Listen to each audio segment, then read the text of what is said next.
This video is sponsored by Buymote e-shopping. இந்த shopping ஆப்பில் உங்களுக்கு தேவையான டெய்லி யூஸ் பண்ணுற பொருள் உங்கள் லோக்கல் ஸ்டோரில் விட இங்கே கொஞ்சம் கம்மியாகவே கிடைக்கும் குறைஞ்ச ப்ரைஸில் வாங்கிக்கலாம். இதில் வந்து டவுன்லோட் பண்ணிக்கோங்க. இந்த ஆப்பை டவுன்லோட் பண்ணிவிட்டு இதில் போய் பர்ச்சேஸ் பண்ணிக்கோங்க. இதில் வெளியில் நம்ம வாங்குறத விட இங்கே ரேட் கம்மியாகவே கிடைக்கிது. இது லிங்க் வந்து டிஸ்கிரிப்ஷனில் கொடுக்குறேன், பார்த்து செக் பண்ணிவிட்டு எல்லோரும் டவுன்லோட் பண்ணிக்கோங்க. நமக்கு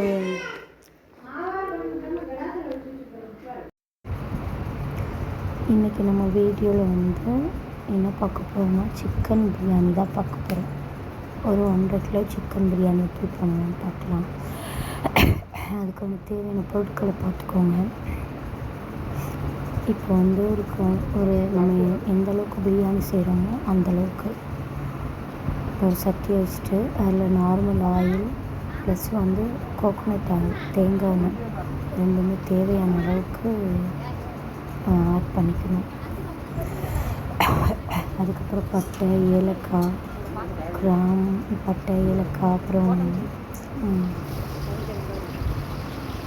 மிளகு, அப்புறம் பிரியாணி இலை எல்லாத்தையும் போட்டு நல்லா வதக்கிட்டு அப்புறம் நம்ம அரிஞ்ச வெங்காயம், பச்சை மிளகாய் எல்லாத்தையும் போட்டு நல்லா வதக்கணும். அது வந்து நல்லா அந்த பச்சை வாடை போகிற அளவுக்கு ஒரு லைட் ப்ரௌனிங் ஆகிற வரைக்கும் நல்லா வதக்கணும். வதங்கினதுக்கப்புறம் அரைச்ச வெங்காயத்தை போட்டு நல்லா வதக்கணும். நம்ம அது கூடவே வந்து மல்லித்தழை, புதினா ரெண்டையும் போடணும்.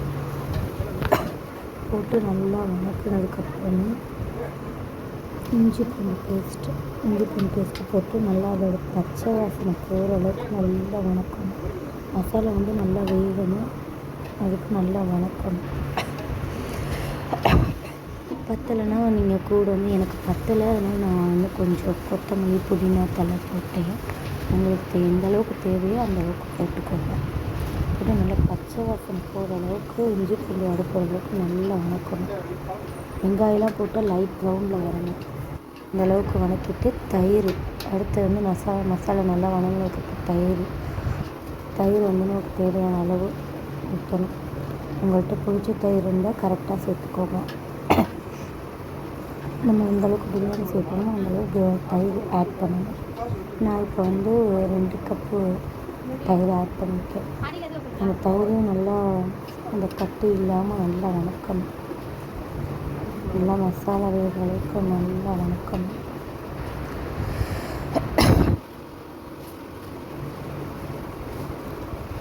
பாருங்கள் அப்படி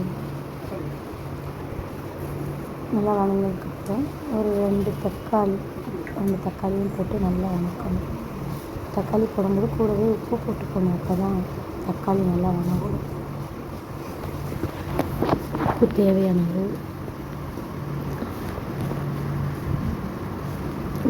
அளவு போட்டு நல்லா வதக்கணும். நமக்கு மசாலாவெல்லாம் எண்ணெய் பிரிஞ்சு வரணும், நல்லா வெந்திருக்கணும். அதுக்கப்புறம் வரமிளகாத்தூள்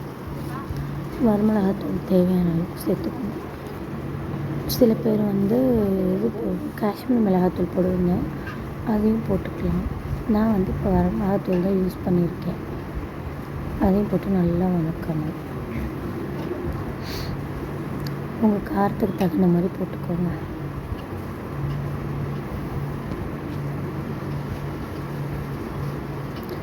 ஒரு 5 நிமிஷம் நல்லா வதக்கிக்கலாம். அது நல்லா வதங்கினதுக்கப்புறம் நம்ம லெமன் புளியணும். நான் வந்து சின்ன எலுமிச்சைப்பழம் வந்து ஒரு எலுமிச்சைப்பழம் அளவுக்கு புழிஞ்சிட்ருக்கேன். சின்னது ஒரு லெமன் புழிஞ்சிட்டு நல்லா அதையும் வதக்கணும்.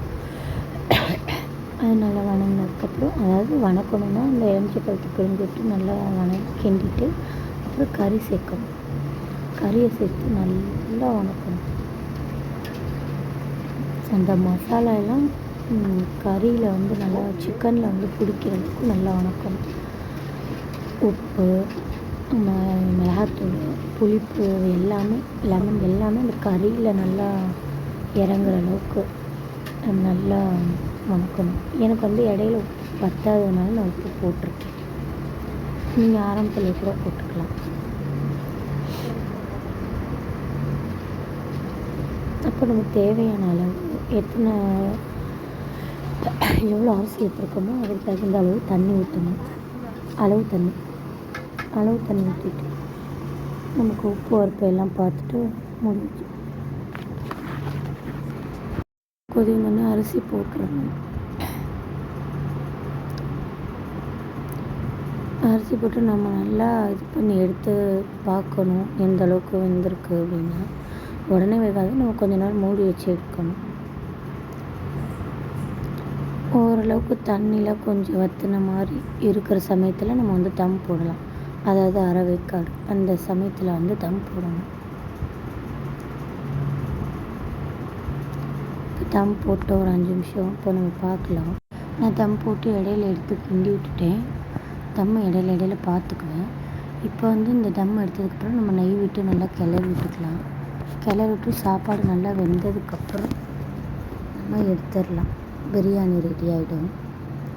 இப்போ நான் இந்த கடைசியில் வந்து போட்டு நல்லா கிளறி எடுத்துட்டேன். இது பிரியாணி ரெடி.